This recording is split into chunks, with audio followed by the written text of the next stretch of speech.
Hi there, Debbie here. So my friend Tommy has challenged me to challenge you to 21 days of yoga. It's coming a little late, but better late than never. Um, this has put me in a bit of a dilemma because yoga is not just a physical practice. It's really about the mind and the consciousness. So through the body, we create a better connection with what is going on in the mind. You have to know that what we are thinking has an effect on the body. So if you listen to people like Dr. Bruce Lipton, it's at a cellular level, but just stress immediately goes into your throat, goes into your shoulders, might, go into your stomach area, your diaphragm, you breathe badly.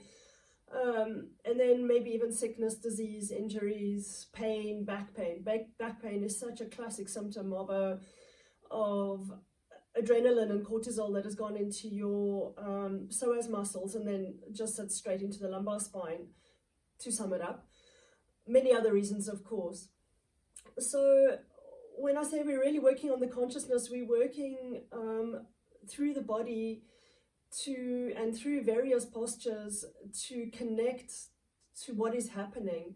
And when you start really observing what is happening in the body, you begin to understand how it is connected with the mind. And so you change things physically, but really you're working on the mental state and your consciousness. So, it's very hard to know where to start. This subject is so big. And I think just to summarize, I'm just going to say that yoga is done by the body, but it's done for the mind. And I think during this time of the coronavirus and all the stress everybody's under, it's a really important practice. It'll get you into contact with where you're holding your tension and your stress and your contractions and teach you to release those. And it's really interesting, as much as the body affects the mind also in reverse can affect the body. I'm hoping I'm convincing you here that it's important to breathe, much better breath, and to find a physical practice which doesn't take you outside of yourself, but really takes you into yourself, and to really observe and begin to understand how we function, what's happening. So for me, it's really important. It's a practice where you just ask yourself a million questions. We go into a certain posture. Okay, what's happening? What's happening in my shoulders? How does it work? What's happening at a deeper level, at a cellular level? How is that tension in my shoulders linked to what is going on in my mind? And how can I change that through my breath? And you begin to see that everything is linked, everything is connected. And then how we connected to each other and how we connected to this planet and the universe, it's a vast, vast subject. Okay, lots of bloody blah. What I'm going to do is start you off with some really basic stuff. Like Tommy said, 10 minutes, impossible for me. Like an hour and a half is far too little time. But we're going to do 10 minutes, and you can do this on your couch. Best news ever. So you can also sit, like in any sitting position. Actually, I prefer a position more like this, called swastikasana, because it gets more into opening up the back of the hips, where we get tight in the piriformis muscles and the other muscles around your hip area. Here you won't have as much access. Here you'll have a lot better access. Or you could sit in a posture which is called Vajrasana, where you place your tibia bones underneath your femur bones, or your shins underneath your femurs, and sit on a little bit of height. But unfortunately, a lot of people have problems with their feet, like access through the foot here. It's quite painful to sit like this in the beginning. If you keep doing it and you take a little bit of height under your feet and height under your buttocks, and you learn to place your pelvis correctly, eventually it can be a really good posture to learn to align your bones. And the interesting thing is, when things become aligned and energy becomes fluid and space inside the body is created, there's a kind of quietness that settles in. And moving towards this quietness and the quiet mind helps so much to relieve stress and also other emotions like anger and fear and anxiety and even sadness.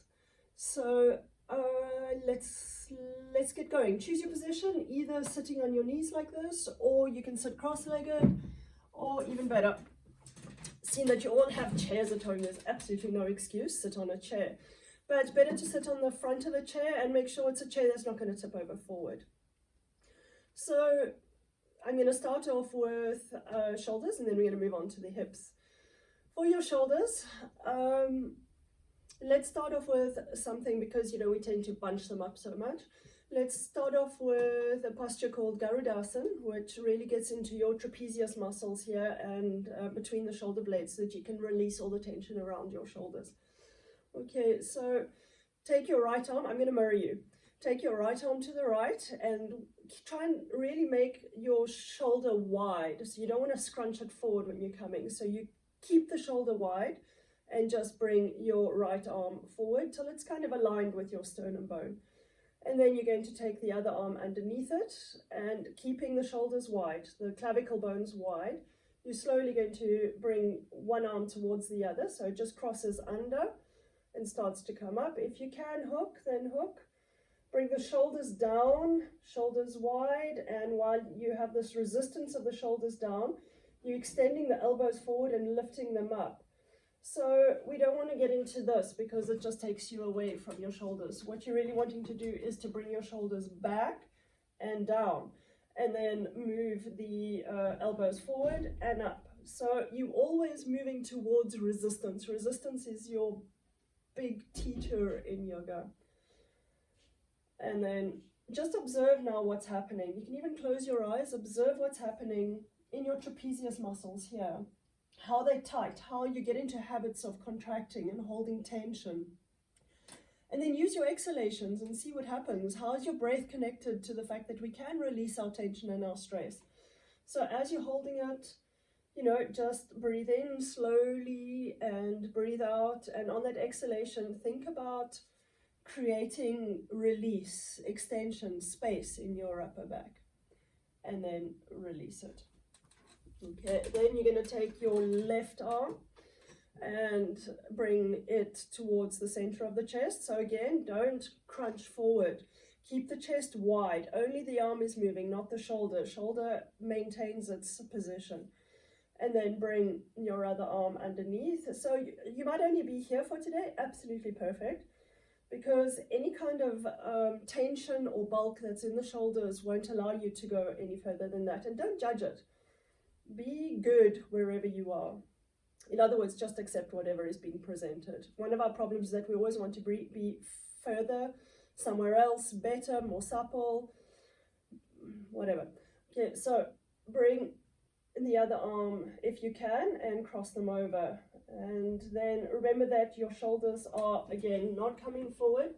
They're coming back and down. Your upper spine needs to come in. And then you want the elbows down. You want the elbows to slowly be lifting up. And instead of the hands forward, the hands come away from you. So you're always moving towards resistance in every way. If you go with it, you don't get to access the muscles nearly as deeply as you would want to. And then if you like I said before, close your eyes and just feel what is happening. We're so into doing and not into feeling and connecting with what's happening and where we are. So breathe, and on the exhalations, try and feel some form of release and extension across the upper back, between the shoulder blades and the spine. Your trapezius muscles are these muscles that come from your neck down towards your shoulders. They're like, that's the neck, they come down like this and then they come down again. And all of that area of around the shoulders becomes very, very tight and contracted with stress, with tension, with fear. So use your exhalations, breathe out, try and release it, and then release. Okay, next one is Gomukhasana. I use Sanskrit names. It's just the language of yoga.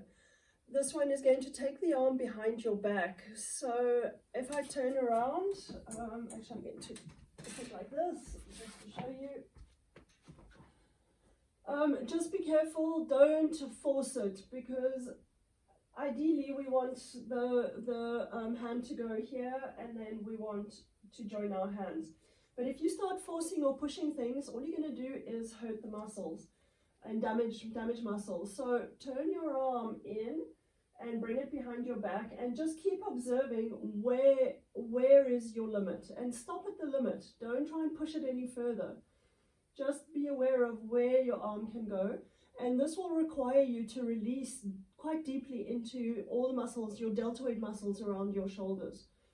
So again, use your exhalations to feel, to soften, to release. And then lift up your other arm, your left arm, turn your triceps towards your ear, and then come down. If you can join the hands, great. If you can't, don't worry. You could take a belt. I'm going to show you with a belt. I'm in my yoga studio here, so I have stuff lying all over the show that I can use, but you can also use a scarf or another belt, or a scarf or a leather belt. So we were here. I'm going to take it up. First, create that extension, elbow up towards the ceiling, and then, you can grab onto the belt. And then just use it to really create extension of your left arm up, triceps towards your ears, while you're releasing deeply into your right shoulder. And again, every person's body is different, so just be good with wherever you are and just wait. Be patient, be kind, be empathetic, be compassionate with yourself. Breathe. Try and allow things to soften a little bit. The more we try and push things, the more stressful the entire practice becomes. And what we're trying to do is use the body, de-stress what is going on, decontract what's tight and not working and blocked, to be able to access a mind which is slightly more calmer. And it's very interesting, once the mind is calmer, we're a lot more accessible to really observing what's going on. Okay, so that was the right arm behind. Now you want to go for the left arm. So we're going to turn the biceps under and in, and then feel where you need to be. There, maybe here. If that's okay, you lift in your other arm, your right arm. Turn the triceps towards the ear. Try and keep the bone facing up to the ceiling and towards your ear, and then catch your hands. If you can't catch your hands again, we're going to be using a belt. So it could be that you're even here, which is absolutely fine. So what we're doing is working again really close to the bone with muscles and tendons, more muscles that are really close to the bone, things that are really tight. So you want to be working really slowly, because obviously with, like I said, with bulk and things that are worked away from the bone and the joints, we tend to strengthen away, and then it becomes weak and tight very close to the joints, and then we have problems actually moving. So should be on the other arm, sorry. So just be aware of what's happening.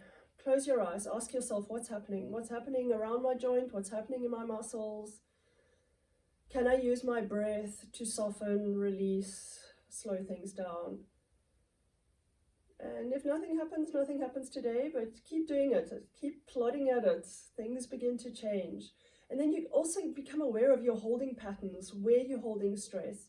So also while you're here, be aware that you've softened your throat, that your face is soft, that you're not bunching up your shoulders. Release your neck, bring your upper spine in, be very careful of not throwing the weight forward as well. You don't want to throw the weight forward into your ribs. You want your lumbar spine nice and long. Slow, smooth, even breaths, and release. Third simple thing to do today, come to the front of your chair again. Place your foot nicely on the floor with your foot beneath your knee, so in other words, not in front and not behind. You always want, nice bone alignments where the bones can hold structures. It's just creating good habits as well, so there's support for things, so that you don't move into joints. Okay, and place your right ankle onto your left leg. I'm mirroring you again. For guys, this is quite funny because girls tend to mirror, and in general, And, well, my husband anyway always does the opposite. Typical. Okay, so first thing you want to do is bring this leg slowly down. So it requires quite a lot of release in your groin area and your adductors. You know, lift up the spine, make sure that your neck is long, release your throat, release your face, because you'll just do exactly what you normally do. You feel tightness and it'll all go into the throat and the face and the shoulders. So release that. As this starts releasing, extend the spine up and move in a circular pattern round from the hips. So whenever we're wanting to go deep into tissues, it serves absolutely no purpose to just collapse forward onto something. It might satisfy your ego, but it's not going to do anything for the tightness that you're holding around your hips, your hip area. So here we're working with the piriformis muscles, some gluteus muscles, and quite a lot of deep muscles. There's 6 of them around the hip joints. Spine long, and slowly come forward. So I've kept my foot in a flex here, and you want your tibia to be moving towards you. You don't want things to rotate away, they come towards. And then slowly extend forward. Breathe. Slow your breath down. Observe how you breathe the moment you're faced with something again that is, you know, not the way you want it to be, something that is slightly tight or stressed or contracted. Extend forward again. So whenever we're doing an extension forward, we lift the front body forward. We never allow it to collapse. So another reason we don't want to do that is because round backs like this will just create herniated discs, and there's no space that's created, and you will scrunch up all your stomach organs. So you want to really create loads of extension through your front spine. And back you come, and we're going to change. So left leg onto the right knee. Watch how you're placing your foot and your leg on the ground. So foot underneath the knee. We're probably here somewhere, and slowly try and release this adductor and the groin area. So I make a lot of anatomical references, and it gets quite technical eventually. You know, these are just things and details which bring you more and more into contact with what's really happening, and help you to open up your body and its space in a way that's not going to create tension in joints or you know, over tear things, overstretch things, so that you tear things or damage any parts of the body. Okay, but the point still is to access the mind. What's going on in the mind when you're doing this, and how is the mind connected to that tension and the contraction that you're holding? You know, or bad habits, which come from years and years and years of certain patterns that we've created in the way we think, in the way we approach things, in the way we react. So release this thigh down, and then circular motion forward from your hips. Don't be tempted to just collapse forward. Lift up, width across the chest area. I teach in French, so I'm struggling a little to find the English words, but I'll get there. Okay, so up with the front body and slowly coming forward and over the legs. So you'll probably be finding that you're faced with all kinds of weird stuff going on in your hips, tightness there. So this is often the cause of sciatic problem, you know, spinal problems, because everything's connected with fascia. As something is tight from the legs going up, it will pull everything down because everything in the body is connected. And one of our jobs is to find those connections and find where we're holding tightness, because sometimes we have pain in our shoulders, but it's coming from much further down the back, maybe the hips, maybe even the legs. And up you come. Worth repeating 2 or 3 times. You'll find that the more often you do it, obviously it's a question of time. You'll start releasing things. And last one. We're going to go into an Uttanasana, which is a forward bend. So because hamstrings are generally so tight, it's a great idea to start with a wall. You can start off quite high on the wall, you know, and extend from there. So what you want to do is really have good feet. You want to spread through the ball of the foot and extend through the arch of the foot, extend through the ball of the other foot, really wide feet. And if you want to know more about feet, go and see my video for absolute beginners. And then, you know, the interesting thing about feet is when we have good support coming from the bottom up, it also creates quite a lot of stability, and it's not only physical stability, but also mental stability and emotional stability that comes from that. Everything's connected. And again, you want to create like a table. So don't be tempted to just, you know, collapse forward and have a round back unless you want herniated discs and all kinds of other physical problems created. How long can you make your spine? Now that length of the spine is going to come from action through your legs. So you need to really lift up your kneecaps, lift up your thighs. And again, it's this circular action going forward and then extend forward. If you're finding that that's okay, grab a chair. I have a really sticky mat here, so be careful if you're on something that's really slidey that you don't fall forward. I've also put the chair against the wall so that it doesn't slide. Mine's not, because it's a yoga chair. It's like a really stable chair. And then again, through the ball of the foot, through the arch, you know, you can even bend a little bit and really extend your spine back, and from there work at extending your legs. You need a lot of action in your feet, like lively feet, energetically active feet. Lift up through the thighs, the kneecaps, and then, you know, create more and more extension. You don't want to be going into your lumbar spine, but you do want to bring your upper spine in. Long, and then breathe. Smooth, even, long breaths. Every exhalation needs to be complete. Until you've learned to exhale, to release things, you're never going to have space for an inhalation. And then up you come. There we go. Torture over for today. Be aware of your breath, be aware of your feet, be aware of, you know, how that's all connected to what's happening in your mind. Thank you. See you tomorrow.